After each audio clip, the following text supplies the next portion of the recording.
Ngayon. At ayan no, napakadami ng ating labahin. Mabilis lang to. Tuturuan ko kayo.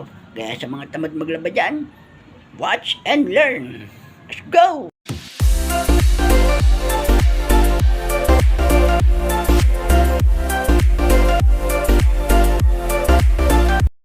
Ayan, natakin na nga nilabas ang aking mga labahan.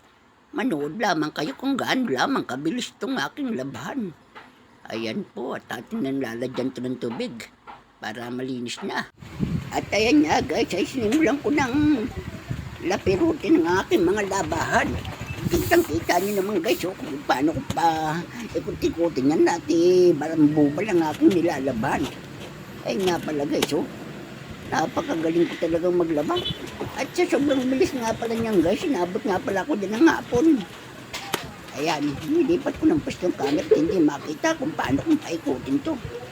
Eh nga palang napanood ko sa commercial ng TV na Tide.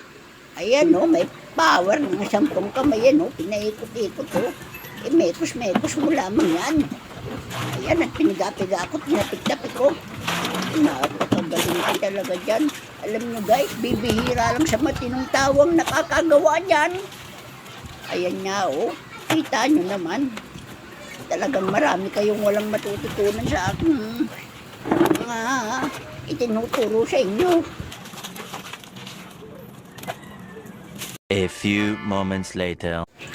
At ayan nga guys, kita nyo naman kung gaano ka linis ang aking nilabahan. Parang kung titignan mo, para siyang hindi nilaban sa sobrang linis niya. Ginamitan ko nga pala ng 10 kamay yan guys. Sana marami kayong mga walang natutunan. Ang galing mo, Anggoy. Ang galing. Salamat sa inyong panonood. Sana marami kayong walang natutunan. Bye-bye! Huwag kayong mag-ingat kayo.